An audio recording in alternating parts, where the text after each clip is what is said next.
नमस्कार, तपाईं हेर्दै हुनुहुन्छ एनबीआई न्यूज। म हेमन्त अधिकारी। आज हाम्रो माझ हुनुहुन्छ एकीकृत समाजवादी पार्टीका जो छ राष्ट्रिय परिषद सदस्य रामबहादुर डीसीजी र उहाँ हाल प्रवासी नेपाली एकता मञ्चका केन्द्रीय सचिव पनि हुनुहुन्छ। रामबहादुर डीसीजी, हाम्रो एनबीआई न्यूजमा तपाईलाई स्वागत छ। नमस्कार। नमस्कार, धन्यवाद हेमन्तजी। सर्वप्रथम म ईस्वी सम्वत 2022 को यस नयाँ सालको चाहिँ तपाईहरु मार्फत, तपाईको यो स्टुडियो मार्फत, तपाईको न्यूज मार्फत म संसारभरि फैलिएका रहेका नेपालीहरु, देश र प्रवासमा रहेका नेपालीहरु, दाजुभाइ दिदीबहिनी, बुवा आमा, साथीभाइहरु सबैलाई धेरै धेरै बधाई दिन चाहन्छु, शुभकामना दिन चाहन्छु। र तपाईले उठाउनु भएको प्रश्न, अब नेकपा एमालेसँग लामो सम्बन्ध थियो, अनि किन तपाईहरु विभाजन हुनुभयो आदि इत्यादि तपाईका प्रश्नहरु छन्। नेपाल कम्युनिस्ट पार्टी समाजवादी एकीकृत समाजवादी बन्नुको पछाडि एउटा ऐतिहासिक कारणहरु पनि छन्। नेपाल कम्युनिस्ट पार्टी एमाले, खास गरी त्यसको नेतृत्व, खास त्यसमा पनि एउटा व्यक्ति जसलाई हामी केपी ओली भन्छौं। केपी ओलीमा व्यक्तिवाद, मैमत्व, सर्वसत्तावाद, आफैले मात्रै भनेका कुराहरु मात्रै ठीक हुने, अरूका सुझावहरु नसुन्ने एउटा खालको दक्षिणपन्थी बाटोमा चाहिँ उहाँ गइसकेपछि र पार्टीभित्र नेकपा एमालेलाई निर्माण गर्ने मान्छेहरु 2032 को तपाईको कोके, 35 को नेकपा माले, त्यसपछि हुँदै एमाले चाहिँ 47 मा एमाले बनेर त्यो एमालेलाई फेरि यहाँसम्म ल्याउन जुन भूमिका खेल्नुभयो साथीहरु, जस्तो जलनाथजी हुनुभयो, माधव नेपालजी हुनुभयो, तपाईको खरेलजी हुनुभयो, यस्ता तमाम साथीहरुलाई बाइपास गरेर, उनीहरुसँग सरसल्लाह नगरेर, उनीहरुसँग कुनै पनि प्रकारको सम्बन्धहरु कायम गर्न नगरेर असन्तुलित भएर जब अगाडि बढ्न थालेपछि इतिहासले आफ्नो एउटा खालको ब्रेक लिन्छ र त्यो अवस्थामा नेकपा समाजवादी एकीकृत समाजवादी बन्न पर्ने बाध्यकारी एउटा स्थिति छ। रामबहादुर ऋषि, तपाईं खास तौरमा प्रवासमा जीवन बिताउनु भयो र प्रवासका मुद्दा पनि छन्। हामी वर्ष हामी सुन्दै आउँछौँ, प्रवासीहरू बढी मात्रामा नेपाललाई माया त गर्ने जो भए, तर नेपाली पोलिटिसियनमा लाएर पनि प्रवासीहरू कहीँ न कहीँ छिन्न भिन्न भएका छन्। प्रवासका मुद्दा वास्तवमा उठेकै छैन, चाहे कुनै पनि पार्टीको होस्, चाहे जनसम्पर्क समिति होस्, प्रवासी नेपाली सङ्घ होस्, तपाईहरुको एकता मञ्च होस्, या कुनै अरू अन्य दलहरूका यहाँ जो छ भातृ संगठनहरू छन्, उनका वास्तवमा जो पीडा जो छ प्रवासमा बसेका तिनको नभएर हमेशा गुणगान हाम्रो चाहिँ पार्टीगत र नेपालकै उठ्छ। यो कारण के हो? यसका पछाडि खास गरी हाम्रो मुलुकमा त्यो पञ्चायती व्यवस्थाको अवस्थामा होस्, त्यसपछिको तपाईको प्रजातन्त्र स्थापना पछिको स्थिति होस्, या त्यसपछि गणतन्त्र आइसकेपछि आजसम्म कुराहरु हुन्, प्रवासी नेपालीहरुलाई मात्रै युज एन्ड थ्रो उपयोग गरेर फाल्दियो, त्यो स्थितिमा सबै राजनीतिक पार्टीहरूले लिएको हामीले बुझेका छौँ, देखेका छौँ, भोगेका छौँ। कुनै पनि पार्टीले प्रवासी नेपालीहरूका, खास गरी भारतै स्थित प्रवासी नेपालीहरूका थुप्रै मुद्दाहरू उठाउन सक्दैन, उठाउँदैनन्, उठाउन चाहँदैनन्। त्यसका पछाडि कतै न कतै भारत सरकार पनि बेखुसी हुन्छ कि भन्ने उनीलाई डरले सताउँदो रहेछ कि होइन भने अब चाहिँ देशभन्दा बाहिर भनेको यो पनि विदेश हो। अनि नेपालबाट अरबमा जाने मान्छेलाई एउटा नियम छ, भारतमा मान्छे आउने मान्छेलाई एउटा नियम छ, हैन, नियममा पनि फरक छ। त्यसकारणले गर्दाखेरि यो सम्बन्धन हुन सकेको छैन। यो सम्बन्धन नहुनका पछाडि अर्को फेरि एउटा कारण भनेको भारतमा रहेका विभिन्न खालका, विभिन्न नामका, विभिन्न नामधारी संगठनहरू छन्। सबैले आफ्नो आफ्नो तर्फबाट आफ्नो आफ्नो प्रयत्नहरू गरेका छन्, तर यो सबै प्रयत्नलाई युनाइटेड गरेर एकताबद्ध चाहिँ एउटा खालको चाहिँ संघर्ष गर्ने हो भने त्यसले एउटा निकास पनि दिन्थ्यो कि त्यो पनि यहाँ प्रवासी नेपालीहरूको संगठनबाट पनि त्यस्तो हुन सकेको छैन र सत्तामा आउने कुनै पनि पार्टीले उनीहरूका खास मुद्दाहरूलाई सम्बोधन गर्ने हिसाबले अहिलेसम्म अगाडि आएको देखिएको छैन।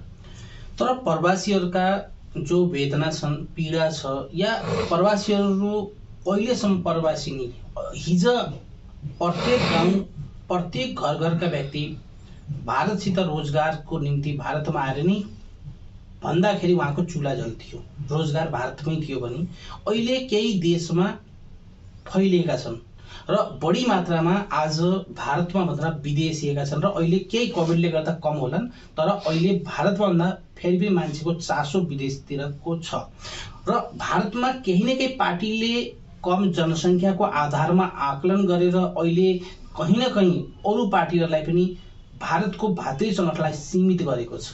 यो कहीँ न कहीँ पार्टीगत तपाईँहरू अथवा तपाईँहरूकै साथीहरू मध्येका केही न केही पीडा या वेदनाहरू हाम्रो न्युज मार्फतमा पनि आउँछ भने यो कारणले पार्टीले किन गरेको? बेसिकली यसमा प्रवासी नेपालीहरूका पनि आफ्ना आफ्ना धारहरू छन्। प्रवासी नेपालीहरूका मुद्दाको उठान गर्नुको निम्ति यहाँ सङ्गठित भए सङ्गठनहरू खुले अनि तिनी सङ्गठनहरू अब मूल रूपमा नेपालमा रहेका कुनै न कुनै पार्टीसँग कुनै न कुनै राष्ट्रिय राजनीतिक दलहरूसँग उनीहरू चाहिँ विचार मिल्ने, मन मिल्ने आदि इत्यादि कारणहरूले पनि विभिन्न खालका दलहरूले, पार्टीहरूलाई, विभिन्न सङ्गठनहरूले एक्सेप्ट गर्ने अथवा त्यसलाई स्वीकार गर्ने अथवा भनौँ त्यसको विचारसँग आफ्नो पनि मेल खाने हुँदाखेरि आफूलाई उसँग आबद्ध गर्ने, उसको छातामुनि सङ्गठित हुने, त्यो एउटा खालको स्थिति रह्यो। त्यसो भएर यहाँ धेरै खालका सङ्गठनहरू छन्। नेपालमा जतिवटा पार्टी छन् त्यतिवटा सङ्गठन यहाँ बनेको देखिन्छ। त्यो हिसाबले हेर्दाखेरि मूलत यो पहिला यो प्रवासी नेपालीहरूको बिचमा सङ्गठन जतिखेर एकदेव आलले सुरु गर्नुभयो त्यतिखेर तपाईँले भनेको जस्तै प्रवासी नेपालीहरूका पीडाहरू, उनका वेदनाहरू, उनीहरूले भोग्न परेका समस्याहरू, तिनी बोर्डरका समस्या हुन् या कामका मण्डीहरूमा, श्रम मण्डीहरूमा भएका समस्याहरू हुन्, ती सबै समस्याहरूलाई चाहिँ एकमुष्ट सङ्घको मार्फतबाट उठान गर्ने र त्यसलाई कतिपय कुराहरू भारतको सरकारले पनि सम्बोधन गर्नुपर्ने हुन सक्छन् र कतिपय कुराहरू नेपालका सरकारले पनि सम्बोधन गर्नुपर्ने हुन सक्छन् र त्यसलाई उठान गर्ने उद्देश्य त्यो थियो त्यतिखेर। पछि यो त्यसमा पनि राजनीतिकरण भयो, त्यहाँबाट यो सङ्गठनहरू विभिन्न पार्टीसँग आबद्ध हुने अनि पार्टीको एजेन्डालाई फेरि बोकेर मात्र हिँड्ने र आफ्नो एजेन्डा छोड्ने त्यो स्थिति भयो। बिल्कुल। अहिले वास्तवमा प्रवासीहरू जो एउटा सानो ठुलो आफ्नो जीवनभर नोकरी गरेर केही उनको थोरै पेन्सन आउँछ, प्राइभेट नोकरीको कुरा गरेँ मैले, त्यसमा अटल योजनाको तहत पेन्सन बनेको थियो प्राइभेट नोकरी गर्नेवाला, जसको एउटा केही पैसा अमाउन्ट काटिन्छ र उनीहरू जो छ पेन्सन पाउने अवस्थामा भइसकेपछि उनीहरूका धेरै कागजी कारबाही कमी हुँदाखेरि कहिले पेन्सन छोड्न पनि परेको छ। कोही ठाउँमा उनीहरूको नागरिकताले काम गर्दैन, कोही ठाउँमा उनको आधार कार्ड बनेको हुन्न, धेरैको आउँदाखेरि कहीँ न कहीँ बाधा भएर उनीहरू कहीँ पालि छोडो भनेर छोड्न बाध्यता छन्। तपाईँले यो विषयमा तपाईँले कतिको आवाज उठाउनु भएको छ? अब यो विषय त धेरै वर्षदेखि लगभग झन्डै 10 वर्ष भयो हामीले उठाउन थालेको, तर यो यस्तो खालको समस्या छ कि या त अहिले चाहिँ यहाँको सरकारले फेरि आधार कार्ड नभइकन नोकरी नदिने, आधार कार्ड नभइकन ब्याङ्क खाता खोल्न नपाइने त्यो स्थिति बन्यो। तर समस्या आधार कार्ड मात्रै भयो भने पेन कार्ड पनि चाहियो, पेन कार्ड पनि चाहियो तपाईँको। अहिले त अझ अर्को के ई श्रम कार्ड भनेर त्यो पनि बन्दै रहेछ, यो हिजो 31 डिसेम्बरसम्म त्यसको म्याद रहेछ। त्यो यिनी सबै खालकाहरू बन्दैछन्। त्यो कारण एउटा यो कारणलाई त अब चाहिँ मुख्य रूपमा भारत आउँदाखेरि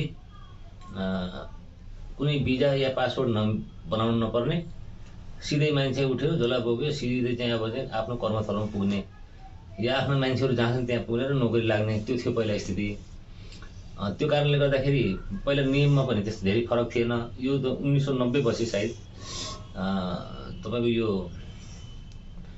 प्रोभिडेन्ट फन्ड जुन कट्छ त्यसको 10 वर्ष पुरा भएपछि त्यो पेन्सनमा जाने, तर मान्छेको उमेर चाहिँ 58 वर्ष पार गर्नुपर्ने त्यो नियमका कारणले पनि मान्छेहरू नोकरी छोडेको 10 वर्षपछि 10 वर्ष नोकरी गरेर नोकरी छोड्छ, ऊ घर जान्छ अनि यहाँको उसको कुनै कार्डहरू छैन, केही छैन, कुनै त्यसको आइडी प्रुफहरू हुँदैन।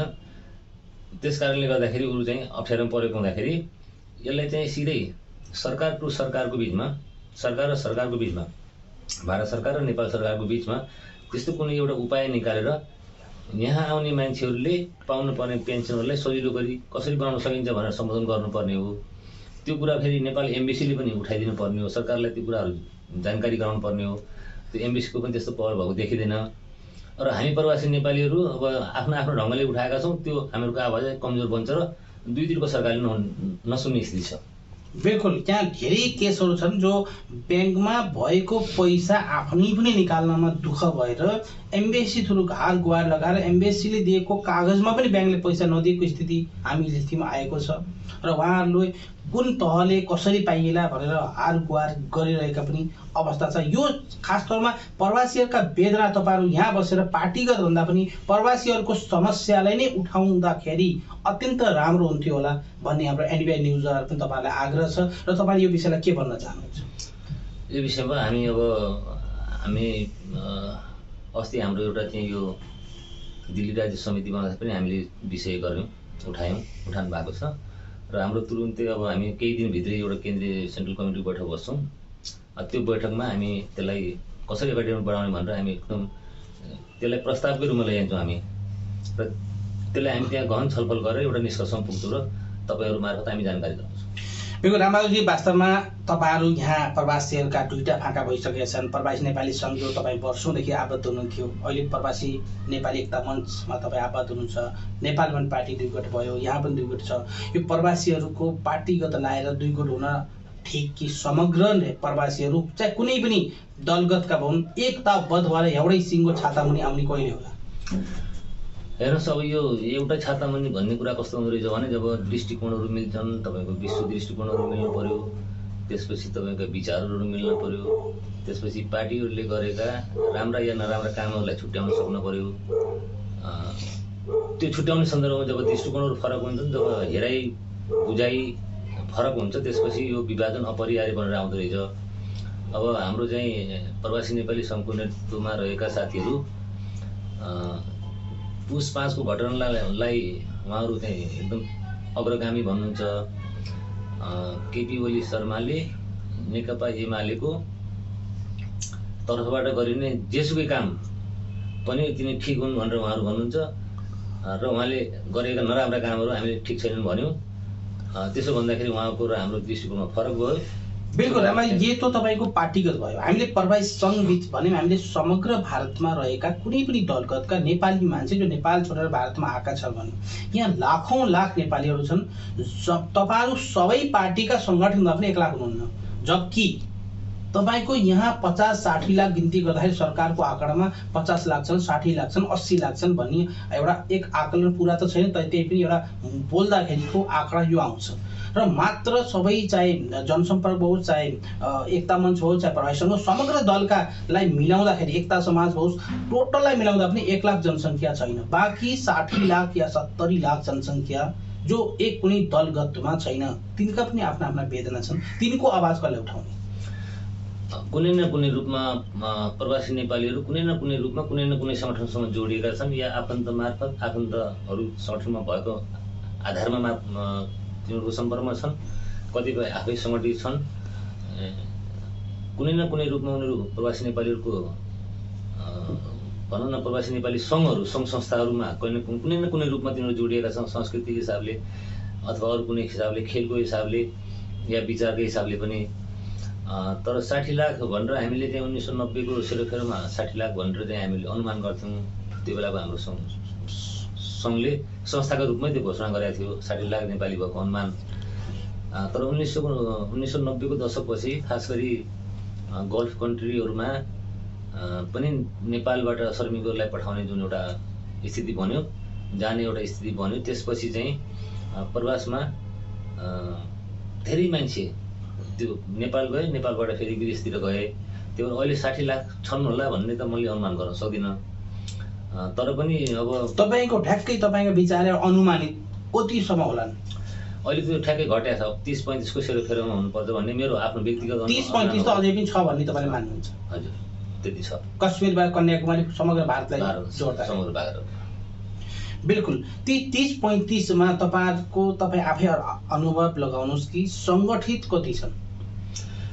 अब यो त तपाईँको के छ भन्नुहुन्छ भने अब सङ्गठनमा त मान्छेहरू बिस्तारै जुन भने नि मैले यहाँ पनि अब दुईटा खालको मतलब नेपालीहरू प्रवासी नेपालीहरूमा पनि दुईटा खालको लेयर, दुईटा लेयर बनिसकेको छ। हजुर, त्यो एउटा लेयर हो हाम्रो पुस्ता, हाम्रो पुस्तामा आएर हामीहरू यहाँ बस्यौँ हो।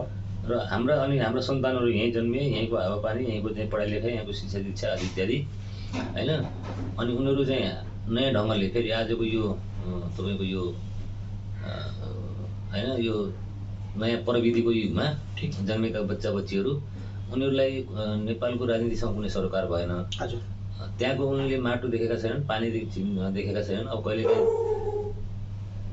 पर्वहरूमा, चाड पर्वहरूमा जाने या बिहामा जाने अथवा तपाईँको पूजाआजामा जाने र तुरुन्तै 15-20 दिनमा फर्कने भएको हुँदाखेरि उनीहरू त्यहाँको हावापानीसँग त्यति नेपालको हावापानीसँग, त्यहाँको राजनीतिसित, त्यहाँको कुनै पनि भनौँ न त्यहाँको पर्यावरणसँग उनीहरू परिचित छैनन्।